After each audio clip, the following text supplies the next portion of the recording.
It was a normal day during my junior year of high school when things took a turn I'll never forget. I wasn't feeling well at all. My stomach was acting up, and I knew I had some sort of stomach bug. So I rushed out of class and sprinted through the hallway, desperate to make it to the bathroom before it was too late. As I was hurrying, I heard this faint whistling sound echoing from the other side of the hallway. At first, I didn't pay much attention, but as I pushed the bathroom door open, I realized the whistling was coming from inside. Honestly, I didn't care. I just wanted the bathroom to myself because, well, let's just say things were about to get unpleasant. I ran into a stall and tried to finish my business as quickly as possible. The weird part? The man who was in there never left. I barely saw him, just a shadowy figure by the sinks, but he stayed the entire 10 minutes I was in that stall. The whole time, he kept whistling and humming, almost like a creepy background soundtrack to one of the most uncomfortable moments of my life. At first, I thought he had to be a school janitor. But even then, I found myself wishing he would just leave. I wanted privacy, and something about the way he lingered made me uneasy. When I was done, I walked out to wash my hands, trying hard not to make eye contact. I felt embarrassed and just wanted to get back to class before anyone noticed how long I'd been gone. But then, things got weird. The janitor walked toward me. Slowly. He stopped no more than a foot away, close enough that I could feel his breath on my neck. My skin crawled.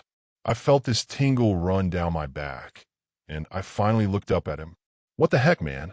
I said, trying to sound annoyed instead of terrified. He just stared at me, cold, expressionless. Then, out of nowhere, he gave me this disturbing smile I'll never forget. A twisted grin that felt wrong on every level. I grabbed my backpack and bolted back to class, rattled and confused. Later, I texted my friend Elias about what happened. He immediately replied, saying he'd had almost the same experience with that same guy. He agreed something wasn't right about him. Elias even said he was going to talk to the principal that day, but we never followed through. After school, Elias, our friend Peyton, and I decided to go grab food at a diner we loved. To get there, we usually took this trail that started near the school and led into a nearby neighborhood. It was quicker, more fun, and honestly, we walked it almost every day. On the way, Elias and I started talking about the creepy janitor again. Peyton listened, and while he knew who we were talking about, he said he'd never personally had an experience with him. We were in the middle of describing how unsettling he was when, almost like we summoned him, we saw a man in the distance. "No way," Peyton whispered. "Dude, isn't that him?" We all froze. As he got closer, there was no doubt it was the same man. "Let's turn around," Peyton said quickly. But Elias and I just kept walking forward. My stomach dropped, but I didn't want to show fear. As we passed him, he stopped and stared at us. Then, out of nowhere, he yelled, asking if we wanted to hang out with him. Now, let's get this straight. This guy was supposed to be a school janitor. He was at least 55 years old. Why would a grown man want to hang out with 3 high school kids? It was beyond creepy. We ignored him and picked up our pace. That's when things escalated. He started jogging after us. Then he started shouting. I looked back, and my blood ran cold. He had a knife in his hand. We broke into a full sprint, screaming for help. We ran for what felt like forever, at least 5 minutes straight, until finally we lost him. Out of breath and terrified, we stuck together the rest of the way. The next day, our parents came with us to the school. We reported everything to the principal and the police. That's when the truth came out. This man wasn't a janitor. Not at all. He wasn't employed by the school. He wasn't supposed to be there. He was an imposter, someone pretending to be a janitor and wandering around the halls like he belonged. To this day, I have no idea how he got away with it for so long. How did no one notice? How was security so lax that a stranger could pose as staff without being caught? It still makes my skin crawl just thinking about it. What I do know is this. If we hadn't run that day, I'm not sure any of us would have made it home. School is supposed to be one of the safest places for kids, a place to learn, laugh, and spend time with friends. But that day, I learned how quickly that illusion can be shattered. Later, I found out the truth about the man who had been creeping around. He wasn't just anyone. He was a convicted sex offender. He had been abusing minors for years and was under strict court orders to stay away from children altogether. And yet, There he was inside a school building. The thought still chills me to the bone. I honestly believe that day he was planning to go a step further, maybe even kill one of us. People like that are so twisted in the head, I'll never fully understand it. But let me take you back. At the time, I was in 10th grade. It was just a regular day, or at least it started that way. I remember it clearly. It was right after third hour, and we were heading into lunch. Like always, my friends and I sat down, scarfed our food in the first 5 minutes, and spent the rest of the lunch period joking, playing games, and messing around. Halfway through, the loud crackle of the PA system cut through the cafeteria. A voice came over the speakers, trembling slightly with urgency. "This is an emergency alert. Please follow lockdown procedures immediately. Go into the nearest room or building, lock the door, and turn off all lights." We all froze. Usually, when it was just a drill, the principal warned us ahead of time. This time, there was no warning. The voice was Mr. Harrison, and he sounded nervous, panicked even. My friends brushed it off at first, saying it was just part of the act to make the drill feel real. But I had a bad feeling deep in my gut. And then I made one of the dumbest decisions of my life. After the school cut the power, plunging the halls into near-total darkness, my friends thought it would be funny to sneak out of the cafeteria through a side exit. I don't know why I followed them. Curiosity, maybe, or just not wanting to be left behind. We slipped into the main hallway, which was almost pitch black except for the faint gray light filtering in through the cloudy windows. After wandering a bit, we split up. 3 of my friends went one way, and it ended up being just me and my buddy Andrew. That's when it happened. Out of nowhere, 3 deafening gunshots cracked through the silence, followed by terrified screams echoing down the halls. My heart jumped into my throat. Andrew and I looked at each other, wide-eyed, then bolted for the main doors. We sprinted outside as fast as we could. Being out in the open wasn't safe either, but I'd take the risk of being seen by a teacher or cop over hiding in some dark bathroom stall while a shooter roamed the halls. We tore across the front of the school and into the soccer field, heading straight for the woods behind campus. That's when we heard the sirens, dozens of them, wailing closer and closer. I knew they weren't coming for us specifically, but paranoia kicked in. What if the teachers reported us missing? What if the cops thought we were involved? I'd heard of kids getting in serious trouble for truancy before, and now, with everything going on, I was panicking. We hid in the woods for what felt like forever, trying to calm down. But eventually, police officers sweeping the perimeter found us. Their flashlights cut through the trees, and they ordered us out at gunpoint, detaining us on the spot until they figured out who we were. It was terrifying, but once we explained, the truth came out. The shooter wasn't even from our school. He was from another district entirely, just a year younger than me. Thankfully, no one was killed, but his intention had been to target a specific girl at our school. For whatever reason, his plan failed. Here's something that still freaks me out. He looked eerily similar to me. Same height, same hair color, same style clothes. For a while, I couldn't shake the thought that maybe, in all the chaos, someone could have mistaken me for him. That day changed me. I learned quickly how fragile life can be, how quickly normal can become chaos. And though the police cleared us almost immediately, that fear, that helplessness stuck with me. This happened during my sophomore year. But strangely enough, my senior year, the very last day of high school, brought back a similar heavy feeling. It was supposed to be a happy day, filled with excitement for the future. And it was. But it also reminded me that even places we think of as safe, like school, can become dangerous in the blink of an eye. That class was already a nightmare for me. But honestly, it wasn't the subject, it was the teacher. Mr. Johnson made it miserable. He was the kind of teacher everyone dreaded. He'd scream at kids, get into full-blown arguments, and even broke a student's phone once. Another time, he straight up threatened me in front of the whole class. To this day, I don't know how he kept his job as long as he did. I'm pretty sure he doesn't work there anymore. That day, I just couldn't deal with him. I didn't want to sit through another hour of his nonsense, so I skipped his class and headed for the library. My plan was simple: lay low until sixth period rolled around. I tucked myself into the computer section, pretending to do schoolwork, but in reality, I was just killing time playing games on my phone. Not long after, the intercom suddenly went off. We were going into lockdown. At first, I wasn't too worried. Our school did practice drills all the time, at least 2 every semester. I figured it was just another one of those. But then, I heard it, screaming. It was faint and muffled, echoing through the halls. I couldn't make out words, just pure panic. That's when I realized this wasn't a drill. I started panicking. My first instinct was to find a hiding spot, so I crawled under the computer desks. Not the best place, I know, but it felt safer than standing out in the open. I stayed down there, frozen, waiting for the PA to announce the end of the drill, but it never came. 20 long minutes dragged by. At one point, I checked my phone and saw over 20 unread messages from classmates in my biology class. All of them said the same thing. We were in a real lockdown. My heart dropped. I texted back that I was safe and hiding in the library, but the truth was I was completely alone. No students, no teachers, just me, crouched under a desk, praying it would end soon. But it was only the beginning. The screaming picked up again, louder this time. Then came the sound of footsteps. Someone was running down the hall. A moment later, the library door creaked open. My chest tightened. Someone was inside. I peeked up, just enough to see a dark shadow moving through the room. They switched on a flashlight, the beams sweeping across desks and shelves. I ducked back down, my heart pounding. The light grew closer and closer until it stopped right at the cubicle I was hiding in.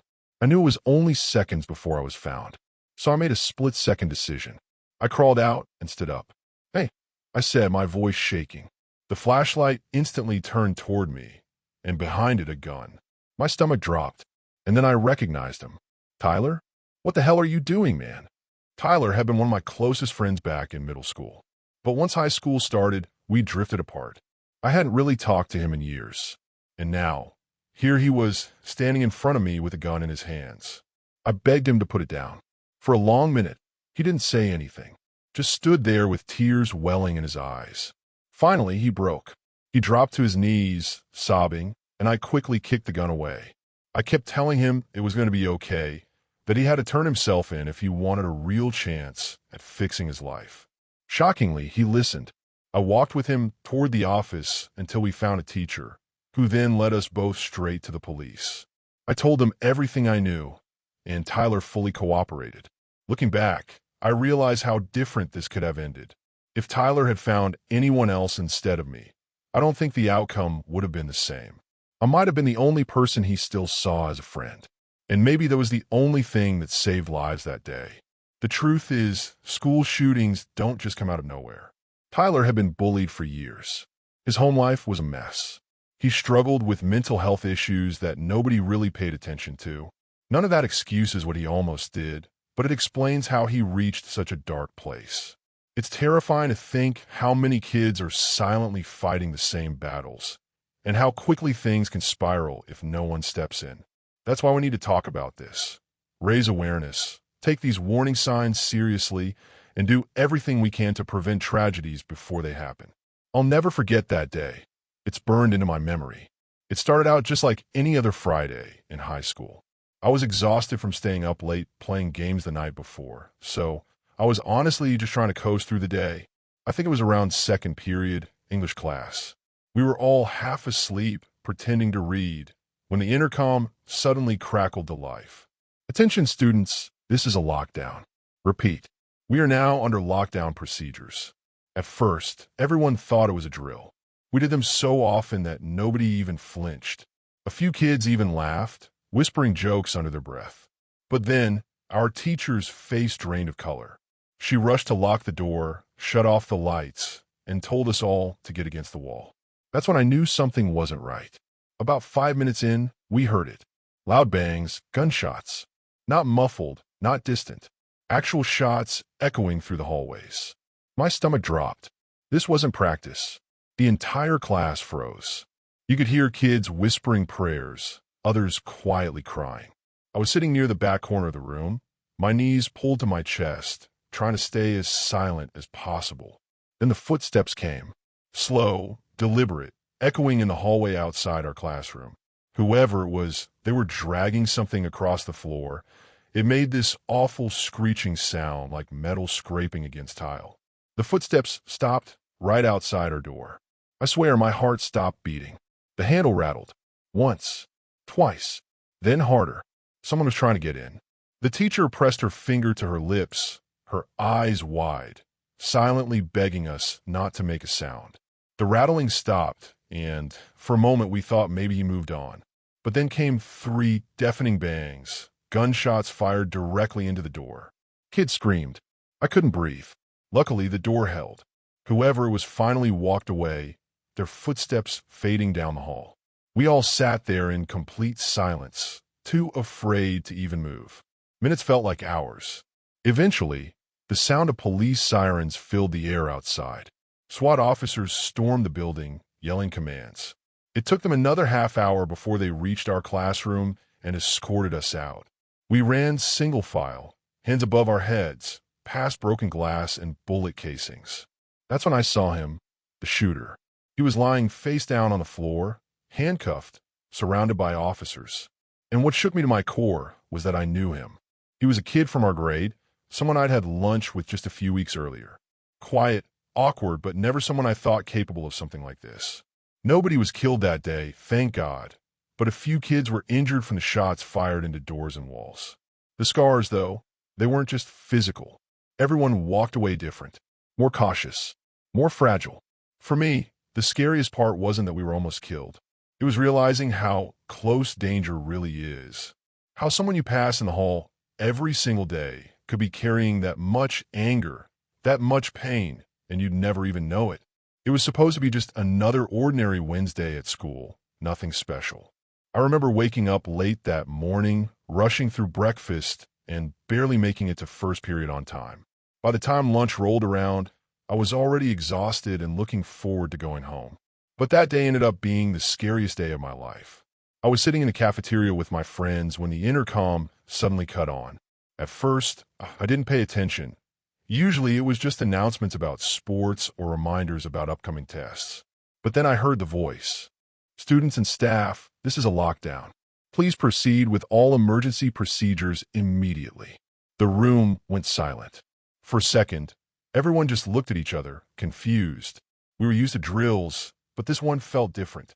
Normally, the principal or assistant principal would come on, their tone calm, almost cheerful, reminding us that it was just practice. This time, the voice was tight, rushed, almost scared. Teachers started barking orders, telling us to get down, stay quiet, and move to the corners of the cafeteria away from the windows. Chairs screeched as kids scrambled. I felt my chest tighten. Something was wrong. This wasn't a drill. And then we heard it, the sound that confirmed our worst fears. Bang! A gunshot. Somewhere in the building. Kids screamed. Some covered their ears, others curled up on the floor. I pressed myself flat against the wall with my heart racing so fast I thought I was going to pass out. Another shot rang out, louder this time, followed by faint screaming echoing down the hallways. That's when panic set in. A few kids near the back doors of the cafeteria tried to run, but a teacher stopped them, yelling at them to stay put. If you go out there, you'll get killed, she hissed, pulling them back inside. The cafeteria felt like a trap. Too many people, too many windows, too many doors. I knew if the shooter came in here, we'd all be sitting ducks. My brain screamed at me to leave. I don't know what came over me, but when I saw a side door cracked open near the vending machines, I whispered to my best friend Jake, "I'm leaving." His eyes widened. "Are you insane? Staying here is worse," I whispered back. Before he could stop me, I crawled toward the door, slipped through, and found myself in one of the long, empty hallways. It was dim, the lights flickering from the lockdown shut off, and it felt like the walls were closing in around me. That's when I heard footsteps. Not running, not rushing, slow, heavy steps echoing through the hall. My stomach dropped. The shooter. I ducked behind a row of lockers, holding my breath, praying he wouldn't notice me. The footsteps grew louder, closer, and then I saw him. A boy in all black, carrying a rifle, his face pale and expressionless. He looked my age, maybe even younger, but there was nothing human in his eyes. Just emptiness. He stopped, turned his head slightly, My heart hammered so loud I was sure he could hear it. Then, out of nowhere, another sound saved me. Someone screamed from the far end of the hallway, drawing his attention. Without hesitation, he marched toward the noise, his footsteps fading as he moved away. I didn't think.